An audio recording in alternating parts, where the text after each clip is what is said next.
Вот почему не горят фонари.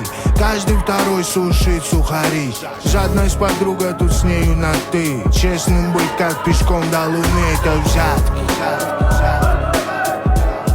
Коррупция,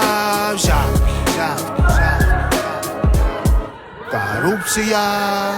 Купил себе круз, подсудил людей. Честная игра не лучшая идея. Договорный матч, рефери, арбитр. Занеси конвертик, твоя карта пита. Взяточка карман главному на поле.